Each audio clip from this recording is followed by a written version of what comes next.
À la une, ces députés UMP victimes d'un vaste piratage de données. Leurs numéros de téléphone personnels se sont retrouvés sur Internet, ainsi que ceux de sénateurs UMP, de collaborateurs directs. On trouve aussi le nombre d'enfants, leur date de naissance, des adresses personnelles. Avec nous en plateau, on va parler dans un instant avec Jean-François Beuze, spécialiste informatique. Bonjour. Mais tout d'abord, on va aller à l'Assemblée nationale retrouver Bernard de Flessel. Bonjour et merci d'être avec nous. Vous êtes vice-président du groupe UMP à l'Assemblée. Tout d'abord, quelles données vous concernant ont été diffusées sur Internet ? Écoutez, on a eu la désagréable surprise de se voir pirater ce fichier personnel, qui est le fichier finalement du groupe UMP, avec tous les noms bien sûr des députés, mais aussi leurs coordonnées personnelles, leur adresse personnelle, leur téléphone privé, leur situation familiale, et donc c'est tout à fait détestable. C'est surtout détestable parce que finalement ça a été revendiqué, c'est revendiqué de façon anonyme, ce qui est un comble.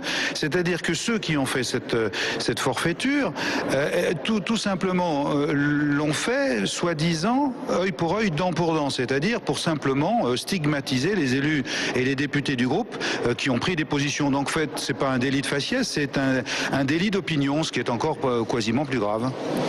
Soyons précis, d'où vient ce fichier ?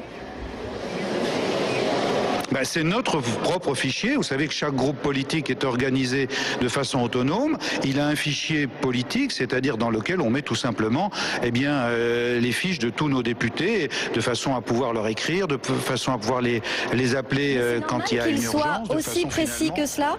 Excusez-moi Bernard de Flessel, c'est normal qu'il soit aussi précis que cela avec le nombre d'enfants, les langues parlées. Écoutez, la moindre des choses, c'est qu'on ait le nom, le prénom, l'adresse personnelle du député, son téléphone, sa situation familiale. Il y a d'ailleurs des informations qui sont publiques, qui sont sur le site de l'Assemblée nationale. Celui-là, simplement, a des données un petit peu plus privées, tout simplement, comme dans n'importe quelle entreprise. Vous parlez de revendications anonymes, donc, mais est-ce que vous avez quand même des soupçons ? Est-ce que vous pensez à des militants politiques ?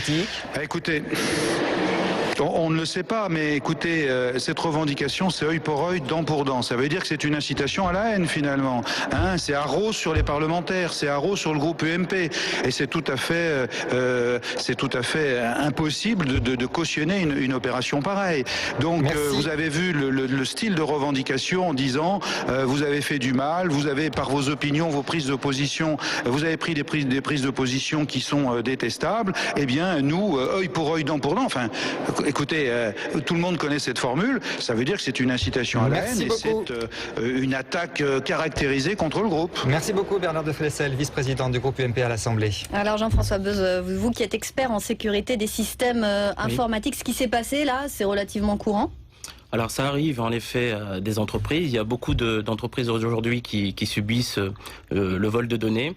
Alors ce qui est intéressant dans cette pratique, c'est que on le voit de plus en plus que les groupes politiques ou les administrations de l'État subissent ce type d'attaque. On avait parlé il y a quelques mois de Bercy. Aujourd'hui, on parle de vol de données au niveau du groupe l'UMP. Donc ce qui se passe... Justement, ils sont bien protégés, ces administrations publiques et ces services publics. Est-ce qu'il y a une autorité qui contrôle tout ça, qui vérifie que c'est bien protégé ? Alors tout à fait. Il y a plusieurs services qui contrôlent et qui enquêtent également, comme la BEFTI.